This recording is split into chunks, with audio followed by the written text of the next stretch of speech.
Good evening, everyone. Mark Twain said the secret of getting ahead is getting started. On that note, a very good evening to our honorable guest, Ms. Meghna Ballal, and everyone who have gathered for this webinar. To begin this program, I would like to invite Ms. Shraddha Nayak to welcome the gathering. Thank you, Sparsha. Good evening, everyone. I'm Shraddha Nayak, coordinator of the Placement and Training Cell. I heartily welcome our speaker for today's program, Meghna Ballal. Meghna Ballal is an alumnus of our SDM Law College and currently working in Holla and Holla Associates. And a hearty and cordial welcome to all of you who have made an effort to join us for this very informative session we are about to go ahead with. Welcome all. Over to you, Sparsha. Thank you, Shraddha. I would cordially welcome you as well for this session. Now, I would like to invite Ms. Devika to introduce our chief guest to the gathering. Good evening, everyone. On behalf of Training and Placement Cell, I, Devika Ganesh, Coordinator of Training and Placement Cell, would like to welcome our resource person for the day, Ms. Meghna Ballal. Ms. Ballal has completed her BA LLB from SDM Law College and has also completed her LLM from Symbiosis University, Pune. She is currently working as an associate for Holla and Holla, Bangalore. During her college days, she was an active participant in moot courts and has won several competitions, including client counseling. She was also a moot coordinator and a good researcher. She had also worked as a visiting faculty at SDM PG Law Center. We welcome you, ma'am. Over to you, Sparsha. Thank you, Devika. I would like to invite the resource person for today, Ms. Meghna Ballal, to take over the session. So, to begin with, most of you would have heard that litigation is often compared to as tapasya. Now, which means that more or less, most of your life goes in all those, your prime youth goes in hard work and penance of working hard towards your career in litigation. Now, if that is so, if that is what everybody keeps saying, then my question would be, why would anybody choose litigation as a career? Now, that is the question that pops in our head. Now, I'm sure that I'm told that most of you are in your fifth year. I'm assuming that, at least the majority of you are in your fifth year. But at least if you're not in the fifth year, somebody who's going to be in your fifth year. So what I've noticed is, and what I've noticed, at least among the friends that I had, is that when you come to the fifth year, you are often faced with the dilemma of what you're most likely, sitting on the fence of which path to take in, like go into. Either it's like corporate or litigation or go as in-house counsels. So since there's a lot of options that are available, more or less, more often what happens is we're almost left confused and with no proper guidance and with no know-hows of what goes into taking a particular path. We end up being frustrated after some years of choosing a particular path. Now I think that is where such sessions are most important, because it gives you an insight from the people who've already been there, done that, and who are facing it on daily basis. So basically my endeavor today is to tell you that if you were to supposedly choose litigation as a career, what are the things that you would expect and what are the things that you shouldn't necessarily expect when you're choosing litigation as your career. Now, first of all, if somebody, is at a confused state of mind that why he should go into litigation, the most important thing that I would urge you all is to firstly question why did you take up law in the first place.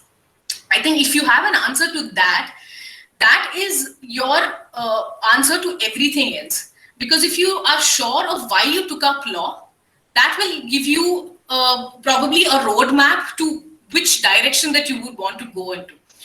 Now, if I could introspect and tell you that how I ended up taking litigation as my chosen area of specialization, is that I distinctly remember one incident when I was a teenager, where one of by the way, I'm a second generation lawyer. So I had my dad who was practicing in the Mangalore bar. So I distinctly remember one of the occasions where one of my dad's client came up and told that my dad had saved her life, and she construes my dad as to be her god. Now, initially, I thought I passed it off as a joke. I thought that she was probably being very emotional. But when she had a straight face and she explained why it was so, did I realize that the seriousness of the profession? Now, we often come across such sentences of somebody saving your life to, equaling it to some, like, either it could be a doctor or somebody in the armed forces. That kind of stature is always given to such professions.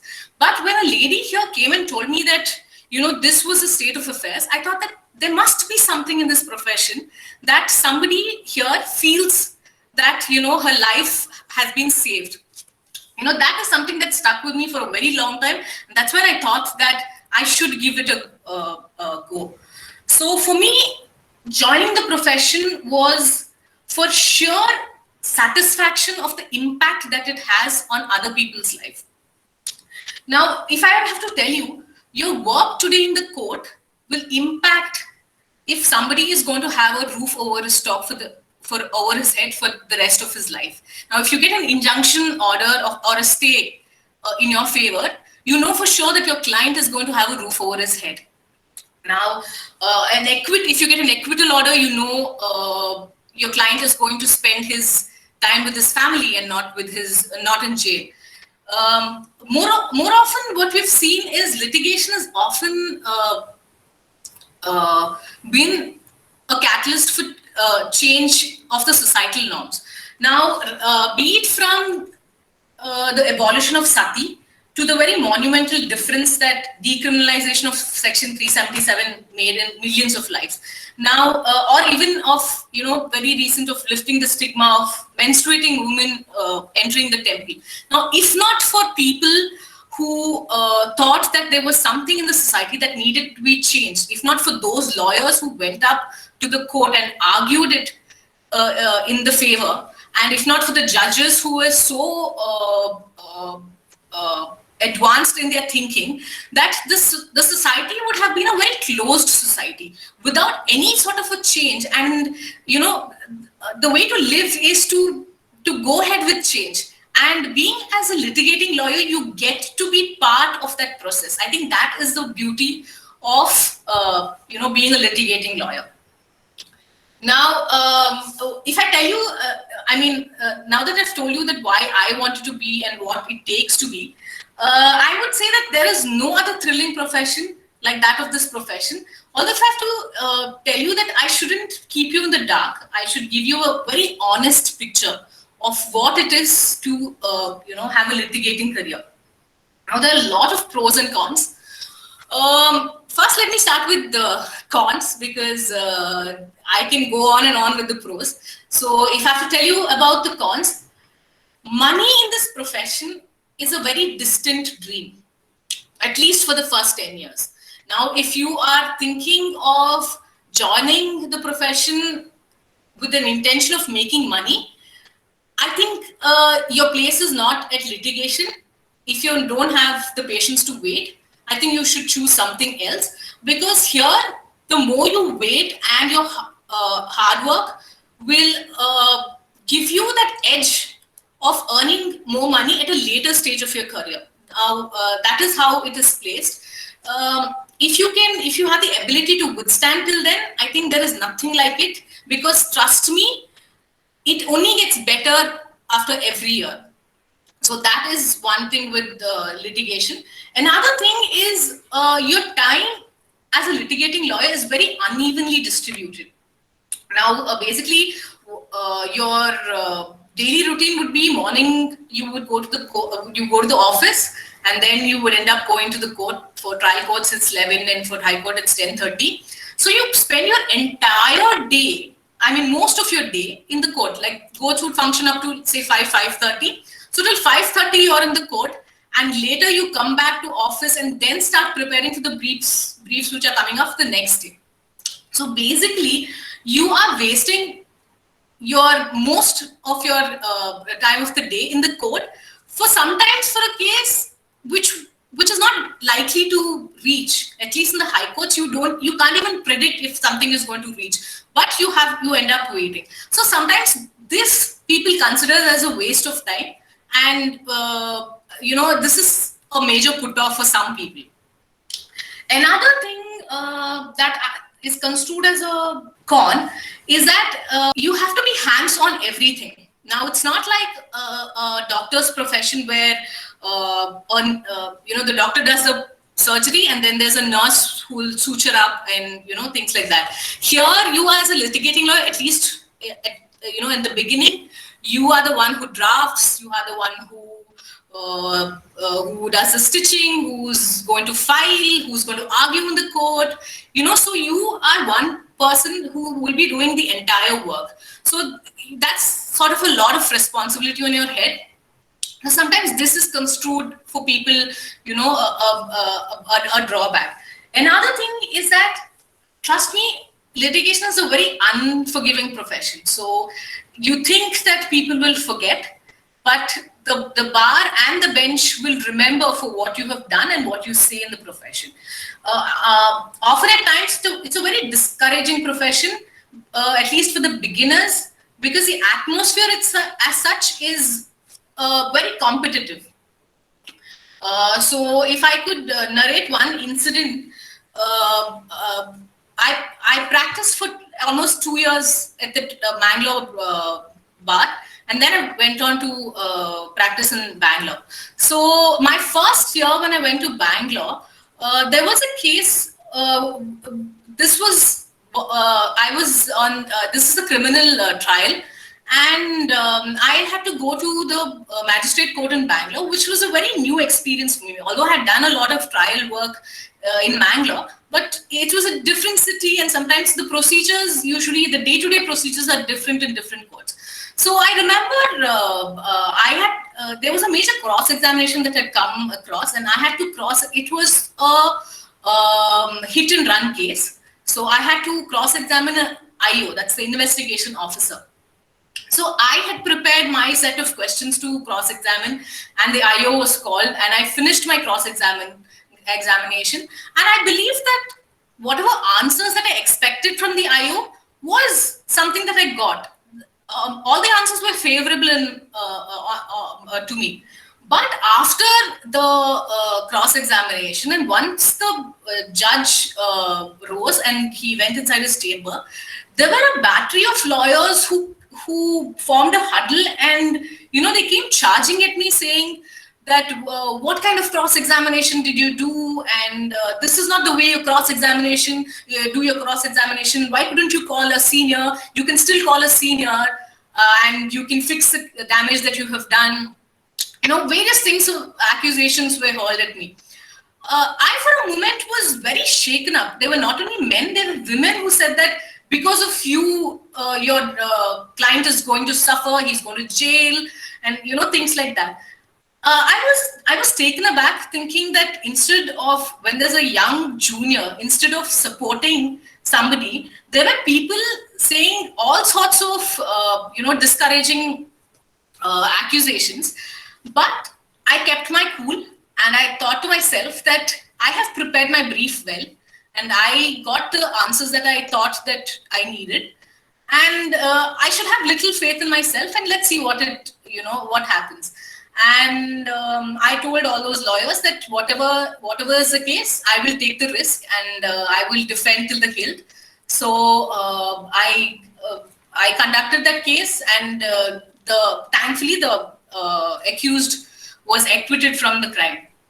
So I'm saying this for a fact that don't have a rosy picture that as soon as you go to argue at the bar, that everybody is going to come and congratulate you or tell you all encouraging words. Please understand that everybody is there to win their case. So everybody is selfish to an extent, but that does not mean that the entire bar is filled with such people. I have to give, if I have to be honest, I have to give another instance where this happened, I think, 4 or 5 months back, where we had, it was a very simple case, and I had to argue it in the High Court, and I didn't, I had prepared to some extent, but the judge is such that he was a little discouraging towards the junior members of the bar. So in spite of me holding on to my ground and arguing whatever I had citations in place, I had sound arguments, but still he was very reluctant, and after a point he never let me argue. And obviously the judgment was not in my favor. And when I stepped out of the court, I didn't realize that while I was arguing, my senior was sitting in the same court. So when I stepped out, obviously he was disappointed, and he said that you should have said this, you should have said that. These were the citations you should have, given to the judge.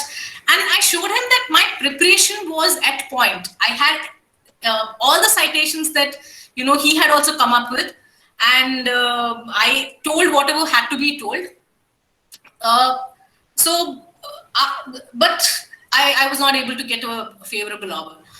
I was very disappointed at first, but once I came back to the chamber, we came back to the office, and he called me to his chamber, and he just told me that, and I went and apologized that, maybe this was a folly on my part, but he just looked at me and he said, win or lose, that's part of the game. But what you have to do is, you have to satisfy yourself first before satisfying the judge. Maybe if I would have pressed more, or maybe if I would have taken, maybe that day the judge was not in a right frame of mind, or not in the mood to listen. Maybe if I could have taken a day's time and approached the judge at the right moment, maybe he would have listened to me. So all this comes with experience, and my senior was very kind enough to guide me and say that, look, for the next time, he also gave me a list that he was handwritten with a note saying that there's always a next time, and he had written the list of citations that I could quote the next time. So I still have that note with me, because that was my first failure at the arguments. And the way, instead of admonishing me and scolding me in front of everybody, what he did was he called me to his chamber, and then he told me where I went wrong and how I could improve. I think that, if you are lucky enough to find such seniors and such colleagues with you, I think, this is the profession for you to go. One more aspect is that what they say is litigating lawyers do not have life. Be it social life, be it family life, be it, the undertext is that they do not have time or life for anything. Now, one is that, in a way, it's true, because I have been living that way for some time now. You don't realize what's happening around. You don't remember the days of the week, because your day just goes on in court, in office. So my advice to you would be, obviously, I think if you have joined law, I'm assuming that you have your parents' support. What I would suggest you all is that, one, I urge you all to make your parents realize how important your career is to you. If you yourself are a very reluctant lawyer, I don't think anybody else is going to understand the importance of that being it in your life. So I would assume that you would tell your parents or your siblings, saying that this is something that you seriously want to pursue in your life. Second is that you have to make it clear to yourself, saying that if this is what I'm choosing, there are a lot of other things that I'll have to sacrifice on, be it like meeting friends, be it attending functions, or going on trips and things like that. And another is that for later in life, you'll have to spend most of your life with your life partner. So I would assume that you would also select somebody who's very supportive of your career, because this is where you will spend maximum of your life in. So this is another thing. And the most important thing is that litigation is a very stressful career. It's almost like getting paid to take on somebody else's headache. Now, it's also a lot of emotional baggage, and it's very unlike that you don't get affected by the cases that you take on, especially if it's relating to matrimonial cases. There will be some impact on your emotional mindset. One more is that you'll always be working under public glare. It's not like a doctor's profession where you work inside, you're conducting your operation inside OT. Here, you're arguing in front of judges and in front of so many people in the court, and it's always public glare at you, and whatever you do is being judged. So that could cause a lot of stress for some people. And the most important is you also tend to get cynical, at times, because you see just the bad side of the society. So these are some of the cons that I thought that people should know before getting into. Now, coming to the flip side, if I have to tell that, like I told you, litigation helps you be instrumental in changing people's life. One more thing is that I remember in one of Ram Jethmalani's arguments, the judge, he was over 90 when he argued this particular case. A judge asked him that, Mr. Ram Jethmalani, when are you going to retire? So he very jokingly said that, my lord, why are you asking me when am I going to die? So that is what it is. You can practice till your last breath. So there is no age of retirement for a litigating lawyer. And more often or not, it's seen that the older you get, the better money that you make. So that is how it is. The most important thing is that it's very intellectually rewarding. Now, if you're a litigating lawyer, it's not just one aspect or one subject that you attain mastery over. There is a varied subject that you have to attain mastery over because the cases are very different. You basically become like a jack of all trades, and you learn a bit of medicine when you're doing MVC cases. You need to know, if a certain kind of injury is a permanent injury or a temporary injury. So you need to know some parts of medicine.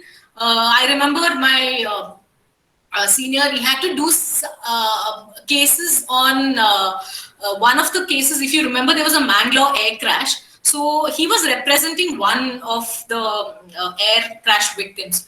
So you won't believe, in order to understand the working of the airplane, to know if it was a technical fault or if it was a pilot's fault, he actually went to HAL to learn the nitty-gritties of the working of the airplane. So this is how you attain mastery almost over varied subjects. So it's very intellectually stimulating. One more is that there is no substitute where you almost get attain, like you're always aware of your rights. Like there's nobody, at least in the least, could hoodwink you. Like that basic rights, like women can't be arrested after 6 p.m. Now in terms of corona, that a police can't charge you more than 250 rupees for not wearing mask, and things like that. So it always keeps you aware of things that happen around you, and it helps you understand the society better.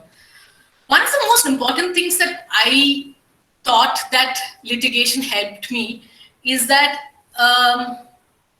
it helps you. It helps you be more mature than your age, because being a lawyer, you're always expected to. You always expect the worst that's going to happen. That when you guard yourself. So for me, it was like, if you're getting into some agreement, if you're getting into business, if you get from fact that if you're choosing certain path, you always sit back and question the things that could go wrong, because that where it could go wrong. So that's where you guard yourself, and you're always protected from such kind of vices. So these were some of the things that I thought that were the cons and pros of a litigating lawyer.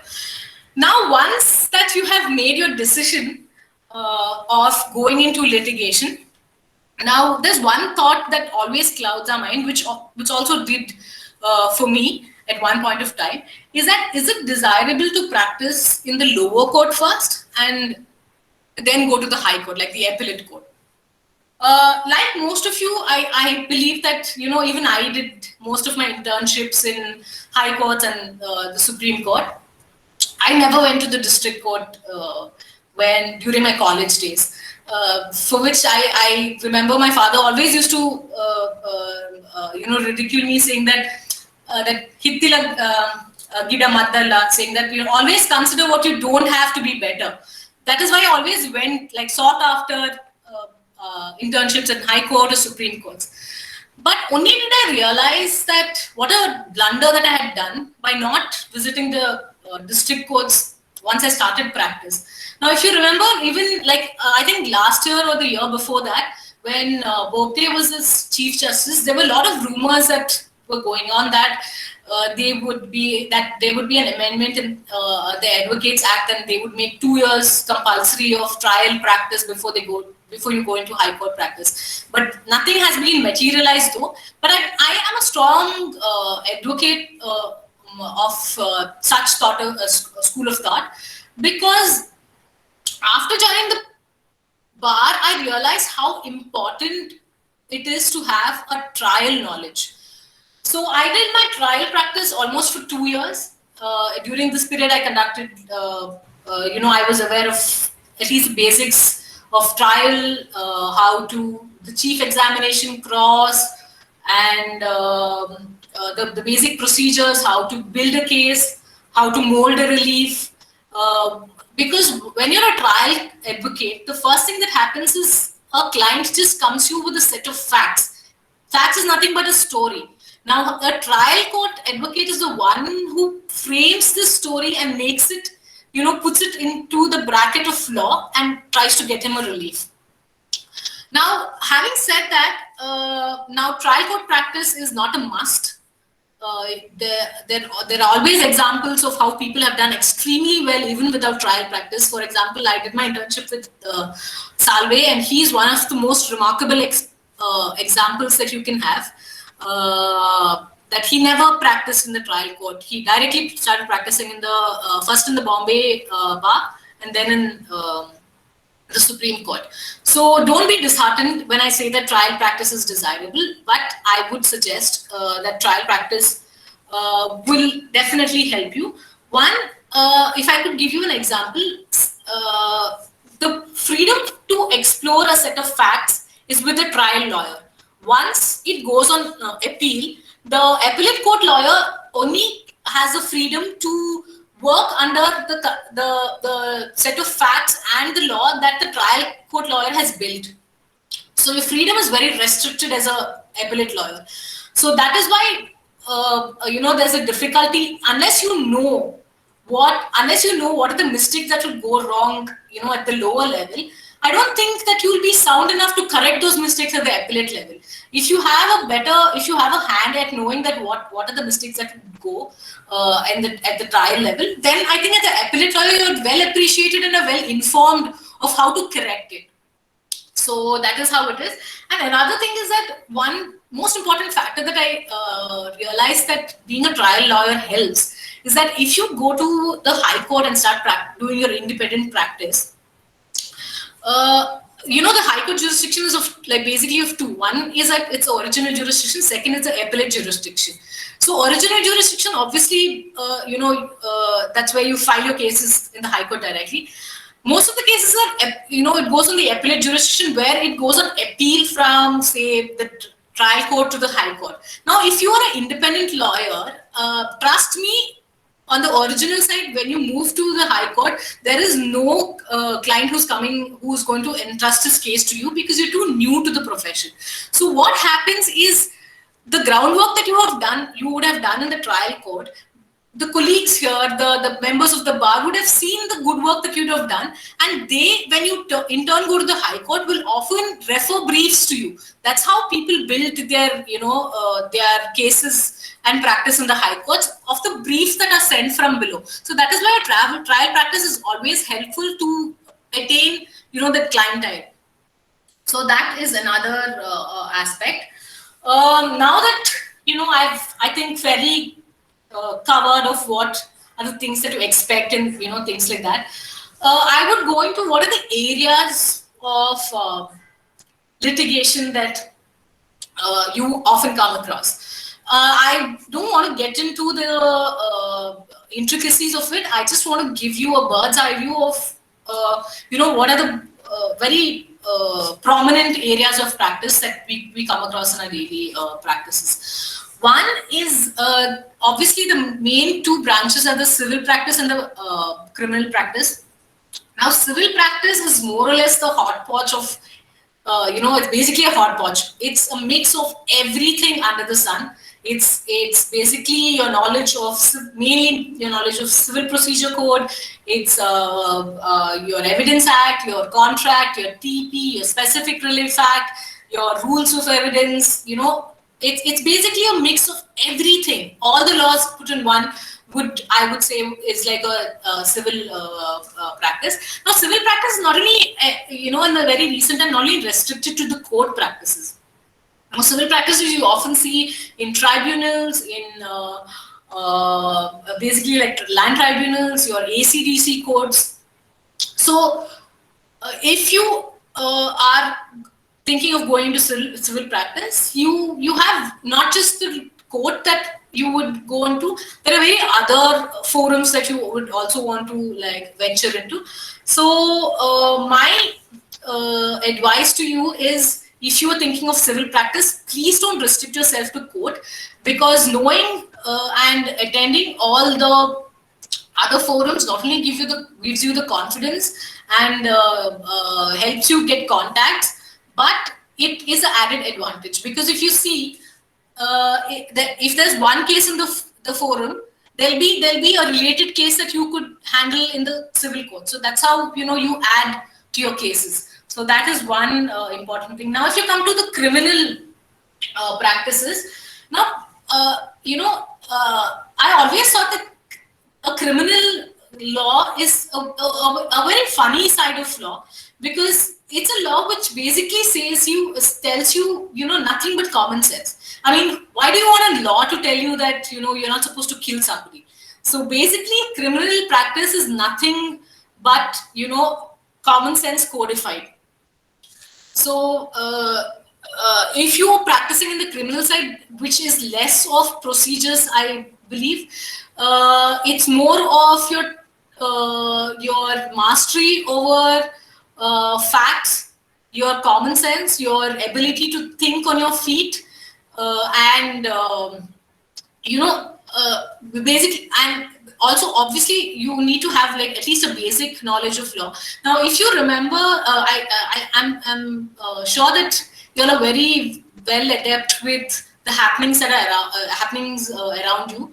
One is that the very infamous incident of a doctor violating COVID norms that and who was heard arguing with the supermarket owner very recently in Mangalore. Now there's a lot of discussion that was going on, on various forums and about was the doctor wrong, or was the supermarket owner wrong, or whether the health system is wrong, or is it the ministry who's wrong, things like that. Now, there are a lot of people who defended the doctor, saying that he might be medically correct when he said that wearing of masks is a myth. It doesn't stop you from having corona. There were a lot of people from that school of thought. Now, having whatever said and done, at the end of the day, he was a gentleman who had violated a law. And that was not an exception. Now, and I actually voiced my opinion against it. He might be medically correct, but he was legally wrong. As long as the law is in place, and it's a criminal offense, so as long as the law is in place, I think he ought to have, been stopped from doing that.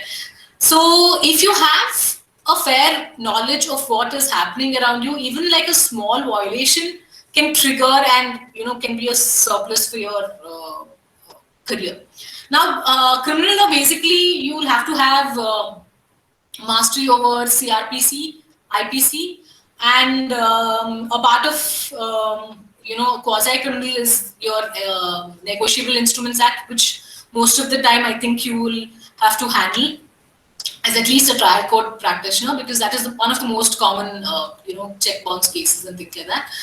And also one aspect of criminal practice, at least in the lower courts that I've seen, is where you might have to appear before or go to the police station sometimes, or at least have contacts of the police around, which gives you a edge over others in practice, because such contacts will help you not only get your cases, but it'll also help you like smooth coordination of your cases if you have a well connected practice. Now the basic dilemma that a person faces in the criminal side of practice is when you have your pangs of morality, hanging high. So it's basically the most common questions that I've been asked when I take up criminal practice and criminal cases is that how can you defend an accused knowing that he had committed a murder or he'd committed any other criminal offenses? So initially, even I was in sort of a confusion as to how do I answer my own self, that how can I defend somebody knowing that he is a culprit.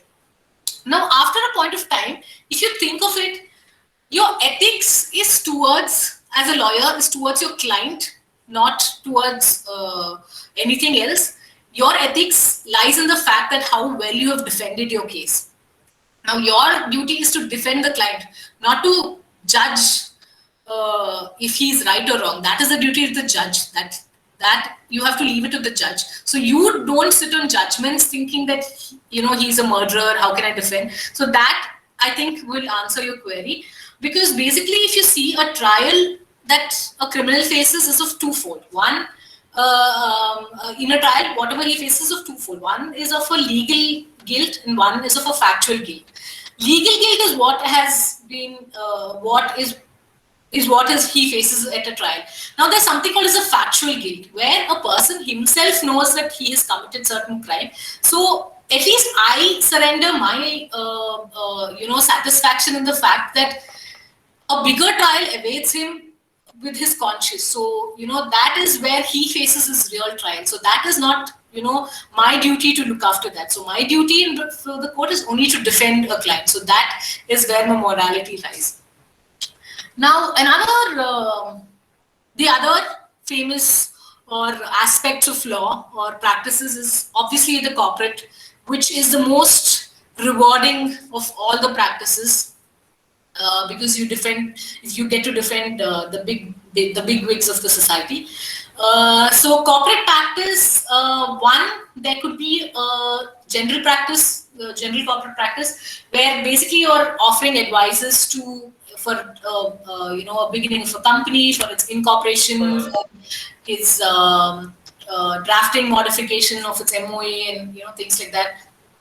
Other aspects is corporate litigation, where you practice in NCLT, that's the National Companies Law Tribunal, would involve disputes with shareholders, director disqualification, oppression mismanagement, insolvency, liquidation, and things like that. So this is basically what the corporate litigation covers.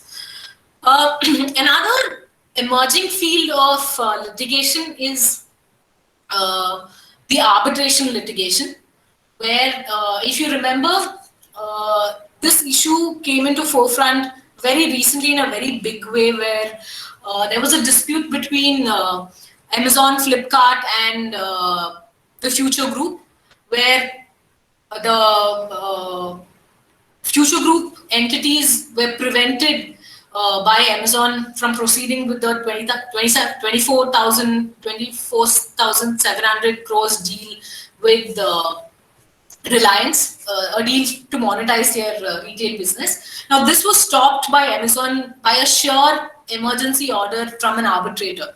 So, that is a piece of paper stopped the 24,700 crores deal. So that is the power of arbitration for you. But there are also pros and cons of arbitration litigation, where the paperwork in arbitration litigation is humongous. The time is a lot that goes into it. And then, of course, it's lucrative. Of course, there's speedy delivery of justice because the time frame is you have to finish your arbitration within 12 months. And of course, it's also a finality of awards. Like unlike your civil cases where you can always go on appeals, there the arbitration award is final. In the rarest of the rare cases, does the court intervene if you go on appeal under Section 37? But that's very rare. Unless it's on public policy, no judge is going to intervene into an arbitration award. So arbitration is one very prominent emerging fields of litigation. Other litigations, like I can think of, is cyber law, is competition law, is consumer practice, is labor code practices. These are all the areas which I believe that you have to venture into, because it gives you a lot of hands-on experience, not only to deal with that particular expertise, but it gives you an experience of a overall thing. And another aspect of litigation which I have not seen many people thriving to go into is a tax litigation. Because if I believe that if you like numbers, there's nothing like it. You have to venture into tax litigation. There you're basically representing before, because one is that if you have the knack for numbers, I think your advocacy skills are not tested much in a tax practice. Basically, because most of the time you're representing before an assessing officer, or you're representing before a TPO. TPO is basically a transfer pricing officer who does nothing. Basically, the idea is a transfer price officer will look into when there are dealings between a domestic and a foreign company. So if the dealing is not favorable to the domestic company, is where the transfer price officer might raise some questions where you'll have to go and satisfy him. Other than that, you will have to appear before a commissioner of appeals, before income tax appellate tribunal, and CESTAT. So these are the tribunals that mostly you will be appearing before. And most of except for the tribunals, all these officers are not judicial officers. So for you, it becomes your skill of advocacy is not tested, and you're not directly under target.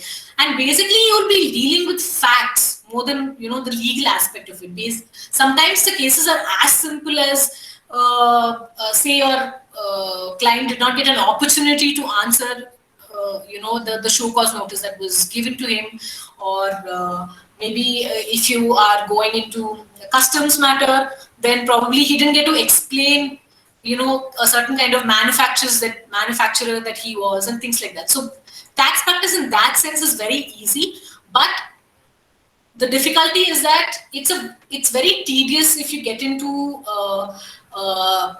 the rules, because there are a lot of rules, and it's very evolving, like almost on yearly basis. There are acts, there are amendments, there are circulars, there are notices, so a lot of things that gets involved.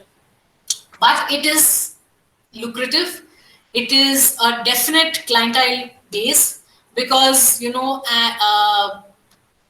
pay your taxes on annual basis. So every year there'll be some sort of a problem with taxes. So your clients are bound to come back to you. So that's where it gets helpful. And one more thing is that if somebody is going to save in crores, he might not have a problem, paying you in lakhs. So that's how the tax practice usually thrives. Other than this, there's another field of law which is very less talked about, is energy and oil. Uh, India is supposed to be the third largest consumer of energy. So you can imagine the dearth of lawyers in that field. Um, Especially having MRPL in Bangalore, what I believe is if you really want to have your mark, I think you should really think of this field because it's very uncommon and there are no people and maybe you'll end up getting more work. Basically, energy and laws is they also get into mines aspect of it.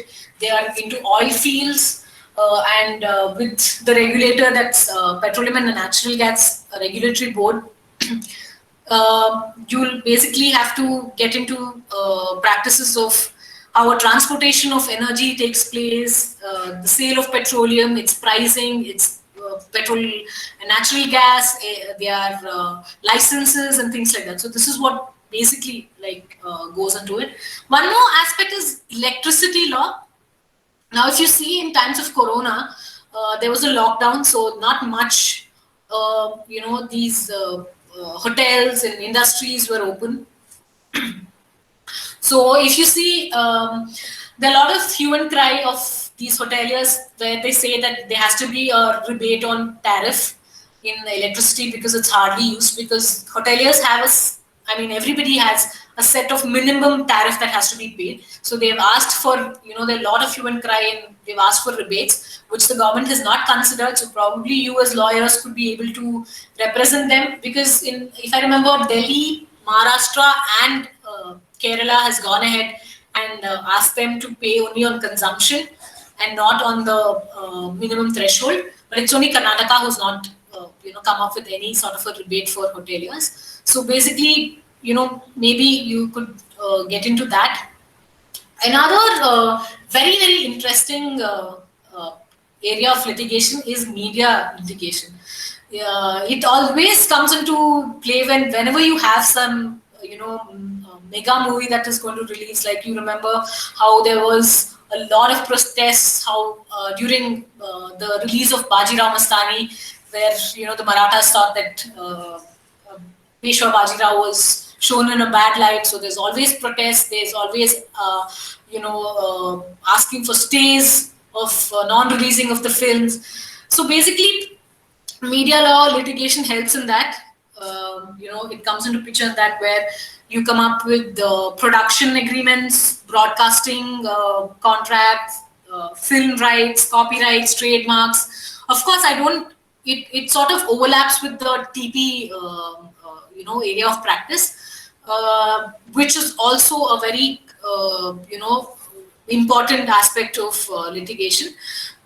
So this overlaps with that. Another area of litigation is shipping and maritime law, litigation in that area, because 90% of the world trade is by sea. So you can imagine the amount of work that goes into that.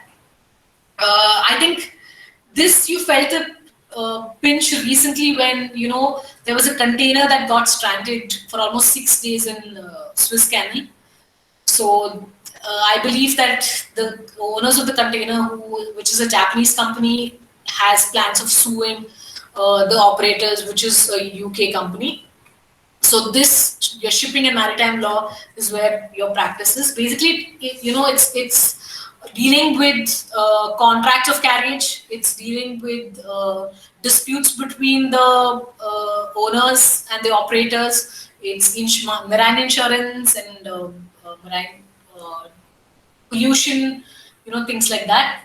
And here, your area of practice is not just Indian laws. It is a global, aspect. So you need to have knowledge about various conventions, various laws of the seas. So your study is very vast. Lastly, there's one law that is very less spoken about, and it's a very emerging field, and there are very less firms that deal into this, is the sports litigation. Now, although India has boards and federations like BCCI and AFI, They do come under the jurisdiction of the court, although they don't come under the definition of the state. But the kind of functioning that it does is more sort like functions like the state. So that is why they come under writ jurisdiction, and uh, the sports litigation is basically issue dealing with betting, with anti-doping, match fixing, contracts, agencies, trademarks, and celebrity management of and tax issues of these players, and especially with having IPL around, I think it's a very thriving practice. Now, if you're really interested, because it kind of caught my attention because this is some aspect of law that not many have ventured into. So, if you're really interested, uh, as far as I know, in Bangalore, there's one person who is a Mangalorean who has a growing practice in Bangalore with regard to an exclusive. He has an exclusive sports litigation firm. It's called Law NK, and this guy's name is Nandan Kamath. Maybe you can do your internship there and just see how it goes, because it's somebody who's interested in sports and litigation. I think there's nothing like it. So these are the areas that I thought that you should be aware of, because litigation is not. I mean, it's transcended beyond the times when of the older generation. It's ever evolving. The areas of expertise and areas of practice is so varied that you can't even and you shouldn't restrict just to civil and criminal practices. Now, having said this, there are a lot of myths. I just wanted to burst some myths that are around. One, to say that litigation is easy. Like it's, as if to say that it's a ride in the park, like a walk in the park. If I have to say it's not a walk in the park, it's basically a walk in like a walk in the Jurassic Park. It's as dangerous and as, challenging as that it is. Like, so you can't have expectations of being the next Harvey Specter of suits. Pretty picture of you wearing like gowns and robes. That's not the reality. There's minimum of 12 hours of work that has to go into if you want to have a solid practice. So that is what it is. And another thing that I have often been accused of, and I've often been held against, is that only with a backup and only people having their parents in the profession do well in the profession, which is very wrong. And I have to speak, very strongly against this, is because there are a lot of people who have made it without the push. And in fact, if you see, I'm speaking from a very advantageous position, but I must be honest when I said that I've not used it to my advantage. I practiced with my father for 2 years, and to say the least, my father was more strict with me than the other colleagues, just because he wanted to show others that I should be setting a standard. So it's a very wrong notion to have in mind that if you don't come from a background, you cannot make it big in the profession. It's sure hard work and your knowledge of law that is going to take you ahead, and not basically your backing.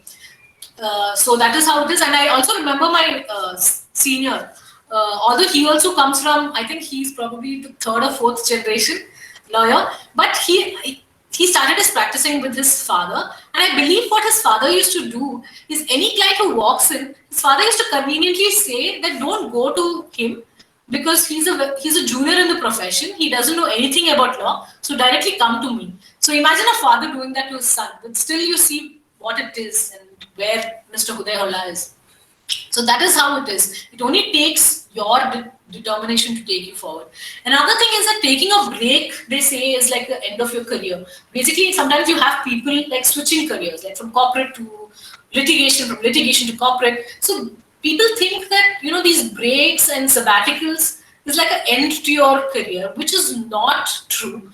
Because if you remember Ram Jethmalani, he was practicing in in Sindh, that's in Pakistan, and after partition, he shifted to India, that's to Mumbai. So in Sindh, he had already put up 8 years of practice, and it was a roaring practice. So from there to come to India to Mumbai and start his practice from scratch is what it took him. And now you know where he was and what he's done in his practice. So this is one of the myths that you cannot do well after a break. Another important myth is another very whimsical aspect is where people say that language is very important, a factor for your success, and good oratory skills is a must, and a shy and a timid person cannot be a good lawyer.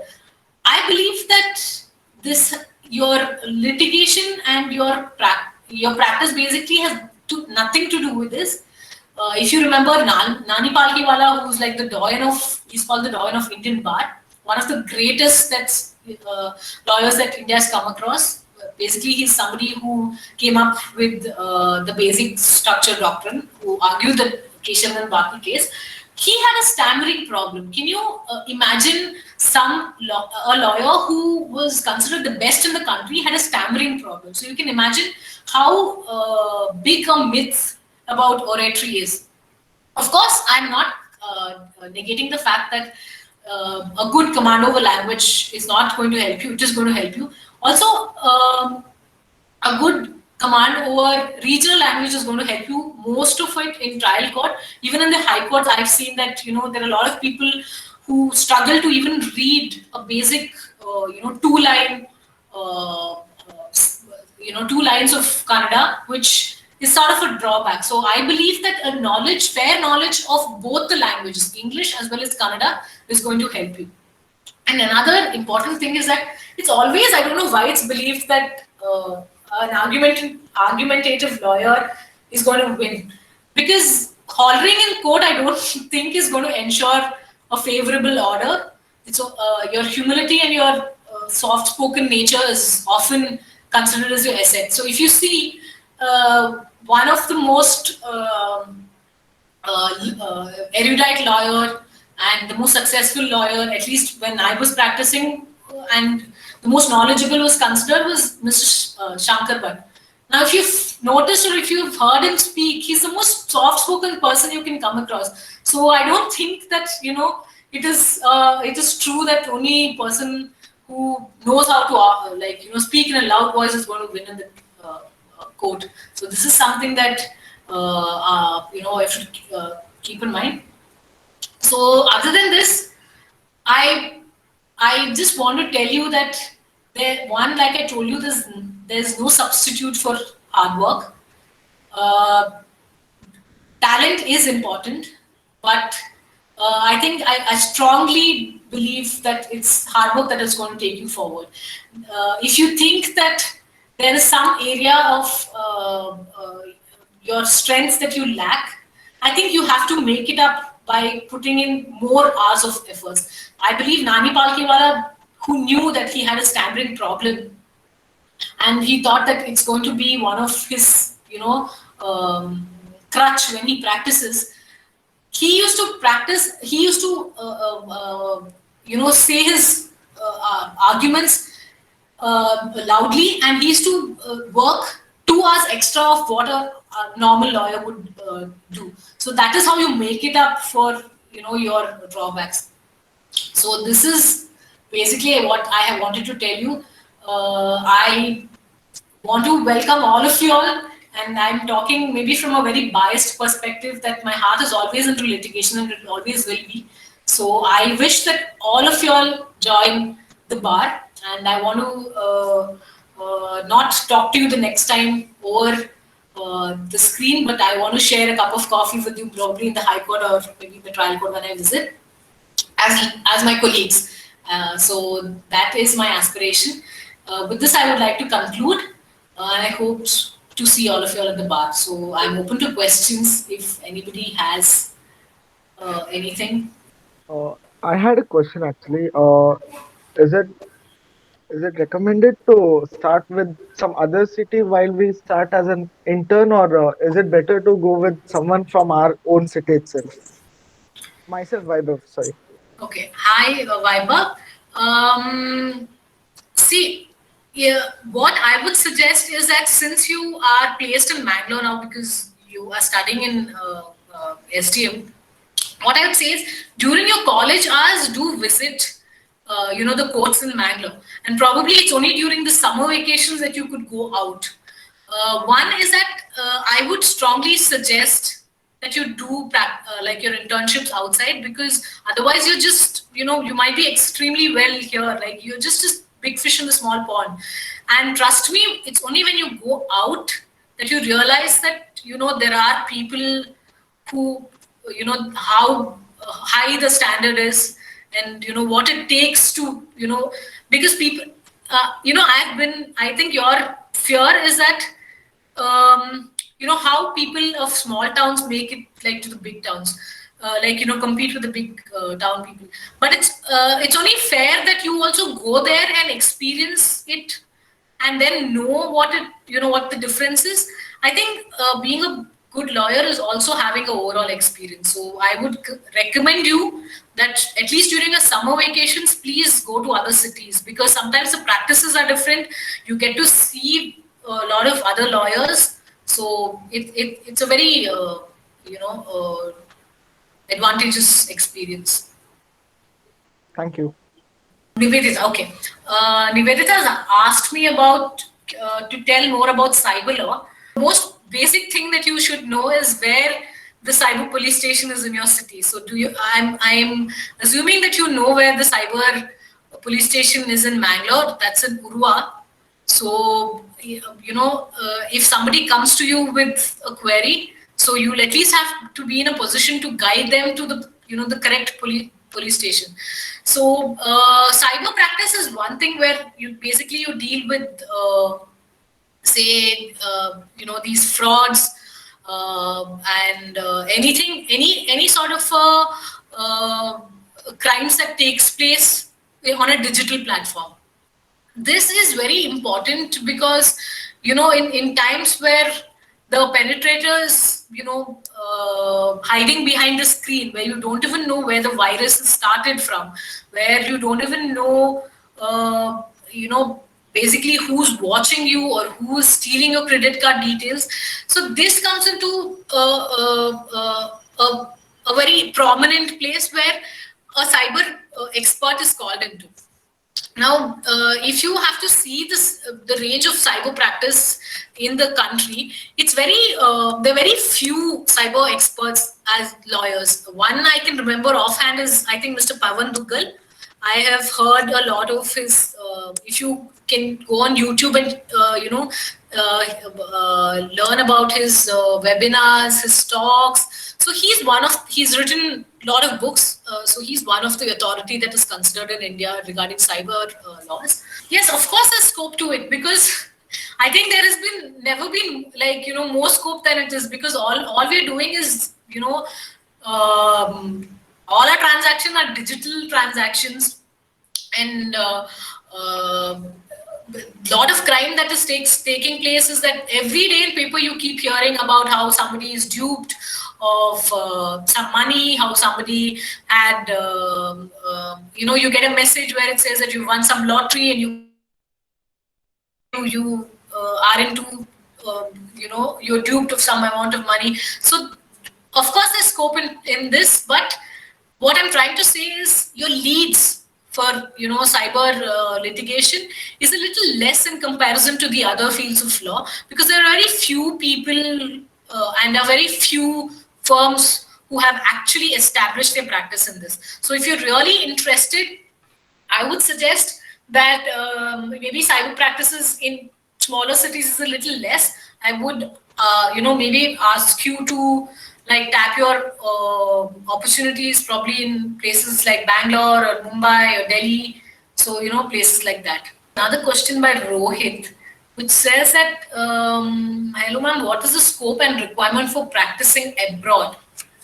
One is that, at least in terms of, in abroad, it's a very different scenario, where at least in the US, you have to answer, because every state there has a different bar. Like every state has a different bar exam, and New York bar is supposed to be considered one of the toughest exams in the world and the most prestigious bar to go with.